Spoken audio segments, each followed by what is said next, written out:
കോടതി വിധികളെ പോലും അവഗണിക്കുന്ന ഗർവാണ് ഇന്ന് പൊതുവിദ്യാഭ്യാസ വകുപ്പിൽ നടമാടുന്നതെന്ന് രൂക്ഷമായി വിമർശിച്ച് സീറോ മലബാർ സഭ മീഡിയ കമ്മീഷൻ രംഗത്ത്. നീതി ലഭിക്കേണ്ട ക്രിസ്ത്യൻ മാനേജ്മെന്റുകളിലെ അധ്യാപകർ സർക്കാരിന്റെ ഫയൽ കുരുക്കിൽ അകപ്പെട്ട് ജീവിതം അവസാനിപ്പിക്കുകയാണെന്നും മീഡിയ കമ്മീഷൻ ഫേസ്ബുക്ക് പേജിൽ വിശദമാക്കി.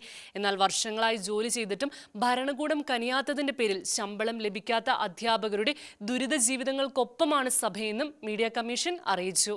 ഓരോ ഫയലിലും ഒരു ജീവിതമെന്നൊക്കെ വെറുതെ സന്തോഷിപ്പിക്കാൻ പറയാമെന്നല്ലാതെ വല്ല യാഥാർത്ഥ്യവുമുണ്ടോ? ജീവിച്ചിരിക്കുന്നവരുടെ ദൈന്യത ഇവിടെ ആരാണ് കാണുന്നത്? നീതി ലഭിക്കുമെന്ന സകല പ്രതീക്ഷയും നഷ്ടപ്പെട്ട് അവസാനം ജീവിതം അവസാനിക്കുന്ന ഹതഭാഗ്യരുടെ തണുത്തുമരച്ച മൃതശരീരങ്ങൾ കണ്ടാലേ അവർക്ക് അനുകൂലമായി ഭരണചക്രം തിരിയാൻ തുടങ്ങുകയുള്ളൂ എന്നാണോ? തുടങ്ങി നിരവധി ചോദ്യങ്ങൾ ഉന്നയിച്ചാണ് സീറോ മലബാർ സഭ മീഡിയ കമ്മീഷൻ സർക്കാർ കെടുകാര്യസ്ഥതയ്ക്കെതിരെ രംഗത്തെത്തിയത്. കോടതി വിധികളെ പോലും അവഗണിക്കുന്ന ഗർവാണ് ഇന്ന് പൊതുവിദ്യാഭ്യാസ വകുപ്പിൽ നടമാടുന്നതെന്ന് തുറന്നടിച്ച് മീഡിയ കമ്മീഷൻ. എയ്ഡഡ് മേഖലയിൽ വർഷങ്ങളായി നയാ പൈസ ശമ്പളം കിട്ടാതെ പണിയെടുക്കുന്ന അധ്യാപകരുടെ ജീവിതമടങ്ങിയ ഫയലുകളെ ഇങ്ങനെ അവഗണിക്കുന്നത് ക്രൂരതയാണെന്നും ഖേദം രേഖപ്പെടുത്തി. അതോ ശേഷിക്കുന്നവരുടെയും മരണം കാത്തിരിക്കുകയാണോ അവയിന്മേൽ തീരുമാനമെടുക്കാനെന്നും പരാമർശം നടത്തി. അതേസമയം ഫയലുകളിൽ ജീവിതമെന്നതിന് പകരം മരണം കാണാൻ കാത്തിരിക്കുന്ന ഭരണകൂട നിസ്സംഗതയ്ക്കെതിരെ പൊതുബോധമുണരാൻ ഇനിയും വൈകരുതെന്ന് സീറോ മലബാർ സഭ മീഡിയ കമ്മീഷൻ അഭ്യർത്ഥിച്ചു. എയ്ഡഡ് വിദ്യാഭ്യാസ മേഖലയെ നശിപ്പിക്കാനുള്ള ഗൂഢലക്ഷ്യമാണോ ഫയലുകളിലെ ജീവിതങ്ങൾ മരണങ്ങളാകും വരെയുള്ള കാത്തിരിപ്പിന് പിന്നിലെന്ന്